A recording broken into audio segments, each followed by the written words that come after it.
Hello to all the viewers. My name is Chris Boise. I am a voice coach and a facilitator for presentation skills. And in my capacity today, I do a lot of work with the Blue Frontier Path Online Academy. And we're going to be hearing a little bit more about that in our interview. Today, we are very excited to be interviewing Dr. Lebo Semenya. And welcome to you, Lebo. Thank you very much for being with us Thank you, Chris. today. Thank you. So, if you don't mind, I will call you Lebo, as it's just a little bit more friendly.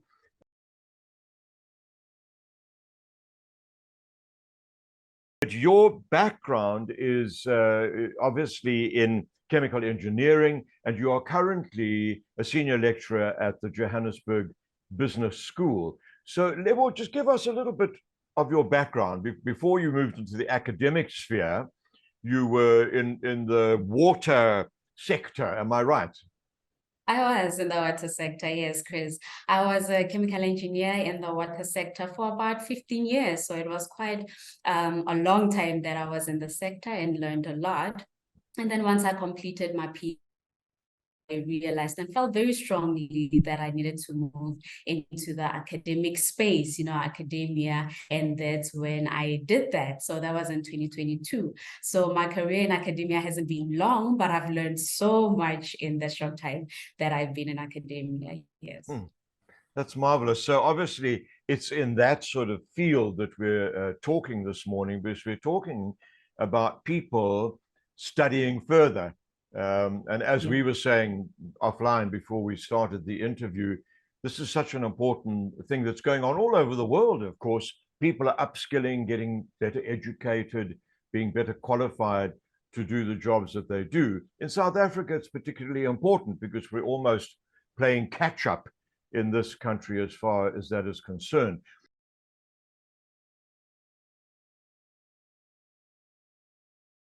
So we're talking about the Blue Frontier Path Online Academy, which essentially is here to play a role of helping people in the process of upgrading themselves. So, and in that regard, they play a mentoring role. So I want to talk about mentoring and coaching this morning, Lebo, and just to get your feeling about what role that plays, the importance of it. I mean, how would you define mentorship? What would you say mentorship is? A great question, Chris. To me, mentorship is literally a dynamic relationship between a more experienced individual, the mentor, and a less experienced individual, the mentee. Right, so it's a relationship where the mentor would provide guidance, support, knowledge, and skills transfer, to facilitate the personal and professional development of the mentee. Now, Chris, in my view, it is perhaps not always the case, but it is crucial in my view that the mentor should have walked the road that the mentee is attempting to undertake, right? So, for example, when I was transitioning from chemical engineering, to academia, I approached Prof. Mamketi Paki, right, who was the UCT Vice Chancellor at the time. And I asked her to help me navigate this path into academia. And that was because, Chris, she had been in the field for so long, right? And she was even a seasoned leader in that space. So she helped me transition. And not only that, she helped me flourish while I was in the field, right?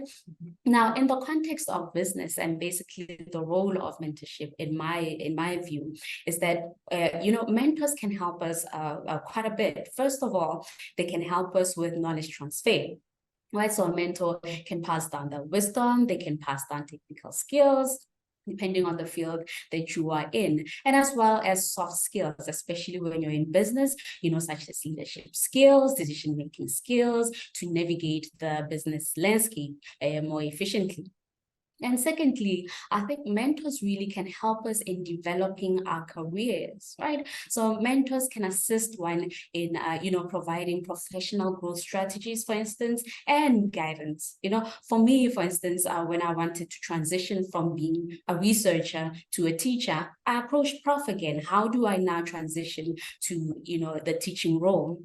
And she sat down with me and gave me advice on how to do that. I had an interview the next week, right? So I sat down with her. What kind of questions would they ask me? How would I respond to that? And she gave me these valuable tips so that I'm able to get the position. Needless to say, I got the position, right? Straight from being a researcher, right? And then the third and last thing, in my opinion, is really networking and access to opportunities, right? So mentors for me really have extensive networks within their industries.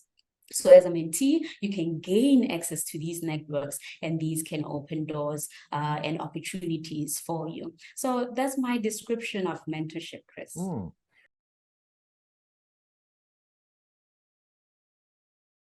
I think that's absolutely fascinating. So it's a knowledge transfer. I love the way you talk about transition, is that transition itself is a process. It's a process of change.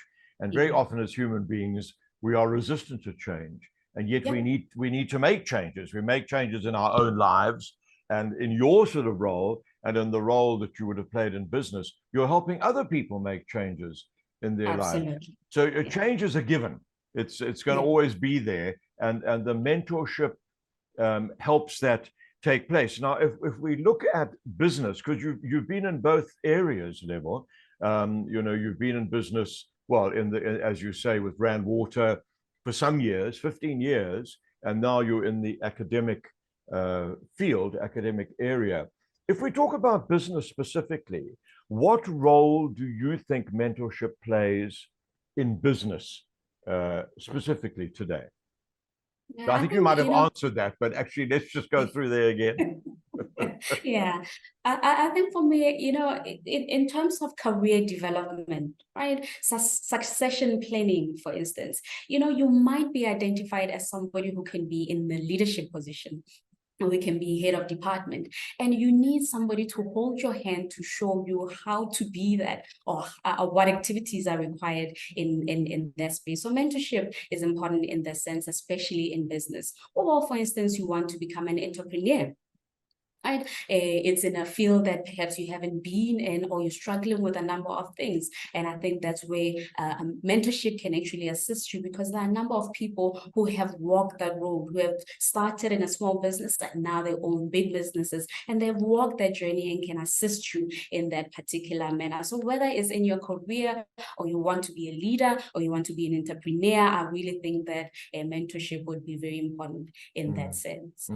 I was reading recently a statistic, and I've forgotten the actual statistic, but it was in relation to why CEO placements fail. And in fact, there's quite a high percentage of CEO placements that fail. And it seems to be that some of that is because the transition for that person needs the help of a coach or a mentor. Yeah. Absolutely, Chris. Yeah.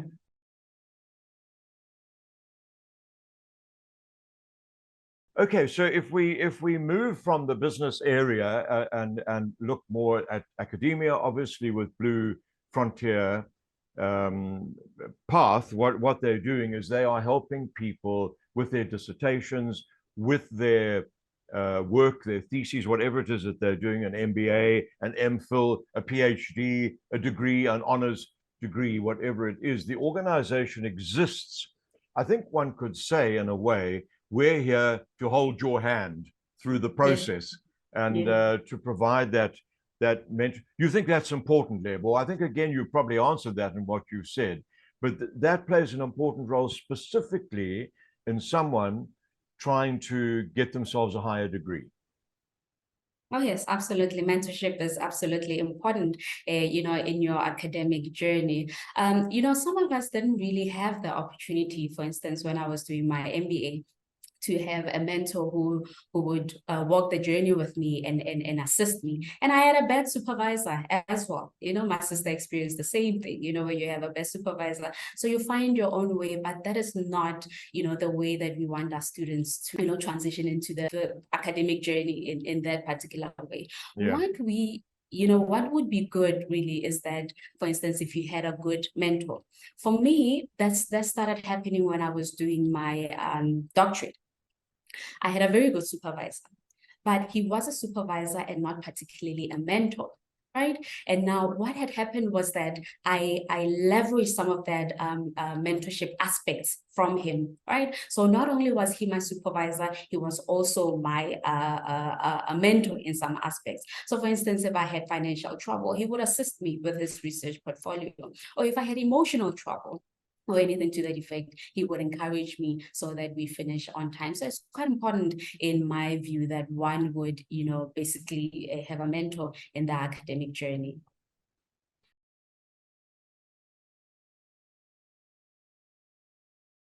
Right. Yeah. I think I see it as very important myself. And you see it in so many different ways, different fields, different applications. And yet, quite a lot of people will, if they have a mentor, they feel like they're admitting to a weakness, like there is some weakness involved that they have to get someone else to help them. Why is that not the case? I mean, obviously, it's not a weakness. In fact, more and more, we see it's a strength to have someone come alongside you and, as you say, challenge you, guide you, make you look at things from slightly different perspectives. But some people see it as a weakness. Yeah, which is quite unfortunate, Chris. But I think there are a number of reasons that some individuals might find, using a mentor as a weakness. The first one I would like to discuss is perhaps perceived value add.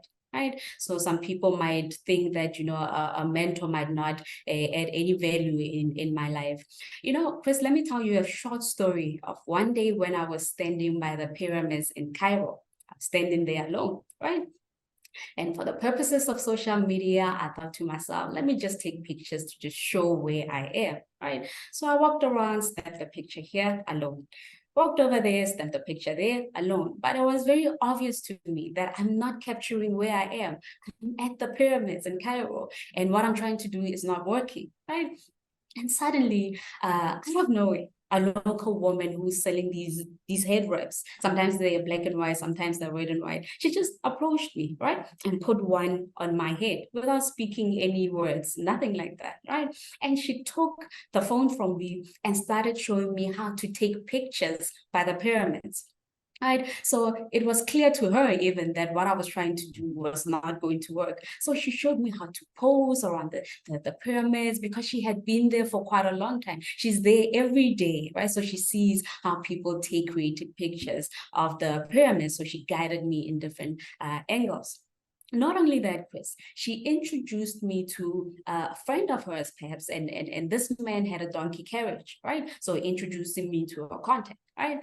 And this man took me on his donkey carriage to see the pyramids from different angles, close up, far away, and he dropped me off at the Great Sphinx of Giza. And I remember standing there thinking to myself, Chris, one really needs a mentor, okay? Because that woman and that man really gave me, a truly magical experience of the pyramids, right? It was enriching, they gave me stuff to think about that I didn't come there, with in my head. So it was quite enriching. So I ended up, as I said, that, thinking about having a mentor is not a weakness because they truly enriched my experience of the pyramids. So one definitely needs a mentor and it's not a weakness in any way, shape, or form. And the second thing that perhaps individuals might think of mentorship as a weakness is that, competition, for instance, right? We live in a highly competitive professional environment and academic environment. And, students may view seeking mentorship as a potential disadvantage, really, compared to their peers who appear to be succeeding without external support. But, Chris, I have found that those who appear to be succeeding almost always have a mentor, right? And not only do they have mentors, they are mentors themselves because they know the benefit of mentorship and what it adds to their lives. And thirdly, perhaps is, an issue of pride.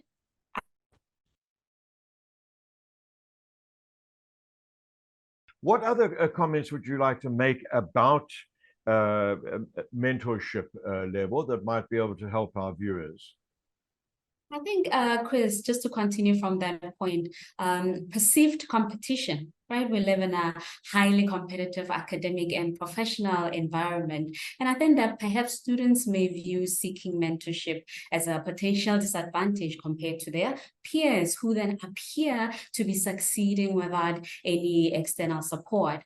And you know, Chris, I have found that those who appear to be succeeding in what they do almost always have a mentor, right? So, and not only are they mentors, not only do they have mentors, they are mentors themselves because they have an understanding of the benefits of mentorship.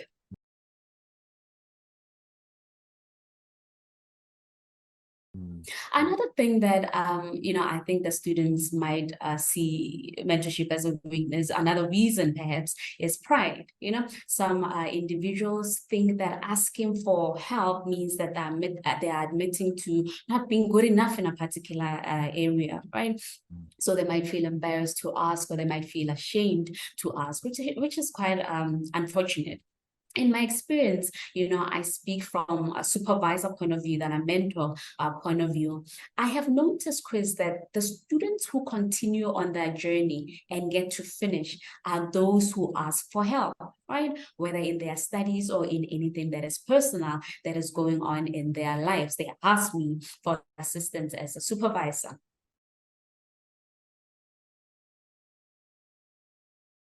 And I have also found that the students who disappear in the system do just that. They disappear, as in like they've never come to ask for help. They just keep quiet and quietly walk away. So not being able to ask for help really is a disadvantage. And those are some of the reasons that I think perhaps students may think that mentorship might be a weakness.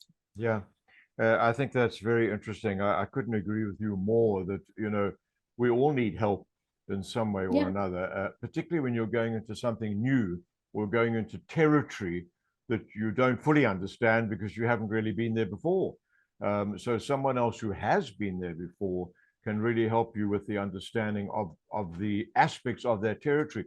I go back to the CEO point I was making earlier, where so many CEOs really need a coach, not because they can't do the job. They can do the job. That's why they're in that position.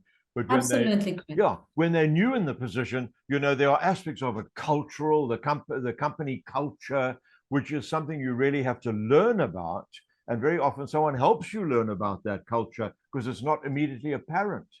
Even logistical aspects, you know, there are things going on, things that can be done, things that maybe can't be done. And one has to be aware of all that stuff to make the most of the new territory you're in.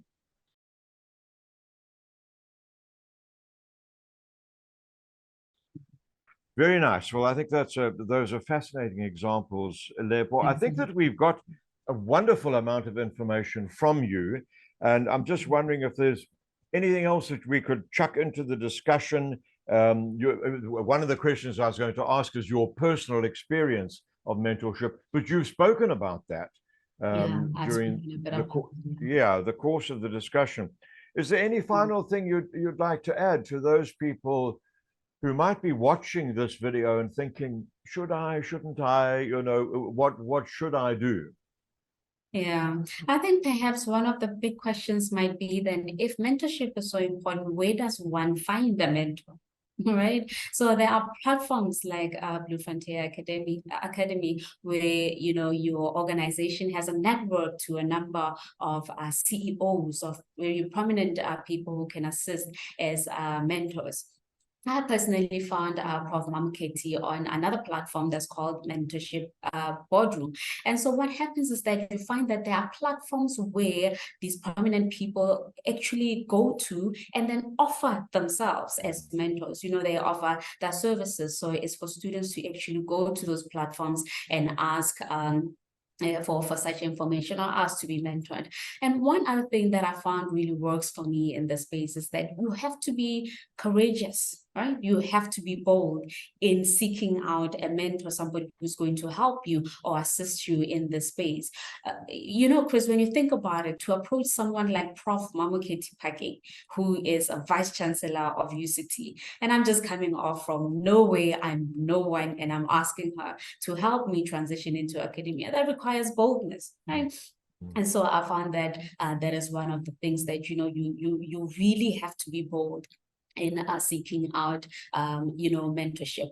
And that mentorship is not always formal, Chris. Sometimes we make it as if it's this big thing and that you have to approach this big person who's going to help you with these big goals. And it's not always necessarily the case, I find that in our own spaces, for instance, there are mentors all around us. So you just find somebody who can help you with something that you need assistance in your career development. Sometimes you can even watch them from far. You don't necessarily have to make it a formal relationship or anything like that.